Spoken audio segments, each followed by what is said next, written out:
নমস্কাৰ আপোনালোক সকলোকে মোৰ ইউটিউব চেনেল আসাম এক্সাম কৰ্ণাৰলৈ স্বাগতম জনাইছোঁ।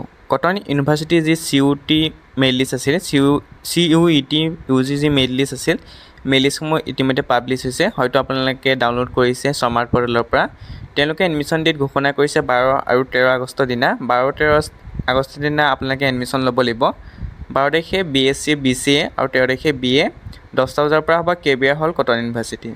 তাৰপৰা ডকুমেণ্ট নিব লাগিব আপোনালোকে print out copy of application form, print out of CUET 2024 score কাৰ্ডখন, পাছ চাৰ্টিফিকেট, মাৰ্কশ্বিট, SS আৰু SLC, তাৰপৰা ৰিজাৰ্ভ কেটেগৰী চাৰ্টিফিকেট যদি এপ্লিকেবল হয়, passport size photograph with name written on back side, পিছফালে নাম লিখিব লাগিব।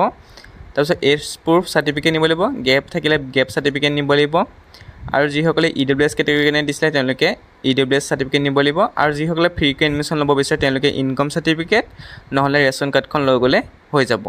যদি আপুনি এতিয়াও ডাউনলোড কৰা নাই মেইল লিষ্টখিনি, তেতিয়াহ'লে আপোনালোকে স্মাৰ্ট পৰ্টেলত আহিব।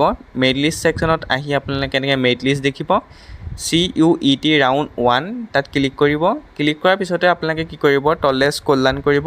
স্ক্ৰল ডাউন কৰাৰ পিছত আপোনালোকে ইয়াত কলেজখন চুজ কৰিব, কটন ইউনিভাৰ্চিটি বুলি চাৰ্চ কৰিব, কটন ইউনিভাৰ্চিটি পাই যাব।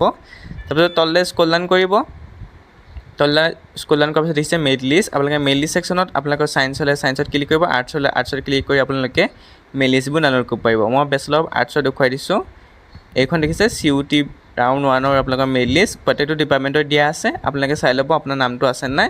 ওপৰৰ পৰা তললৈ স্ক্ৰল ডাউন কৰি প্ৰত্যেকটো ডিপাৰ্টমেণ্ট আপোনালোকে ইয়াত পাই যাব, আপোনালোকে চাব পাৰিব। এন্থ্ৰপলজি দিয়া আছে, আছামিজ, আৰবী, সকলো ডিপাৰ্টমেণ্ট দিয়া আছে। আপোনালোকে ওপৰৰ পৰা তললৈ এনেকৈ স্ক্ৰল ডাউন কৰি প্ৰত্যেকটো ডিপাৰ্টমেণ্ট চাব পাৰিব। বেছি চিট নাই দিয়া হয়তো, সেইকাৰণে কম চিটতে আপোনালোকৰ চিট আছে, সেইকাৰণে কম ষ্টুডেণ্টৰ নাম আহিছে, গতিকে আপোনালোকে চাব পাৰে। এনেকৈ চাই তললৈ স্ক্ৰল ডাউন কৰি প্ৰত্যেকটো ডিপাৰ্টমেণ্টৰ আপোনালোকৰ নামখিনি চাব পাৰিব।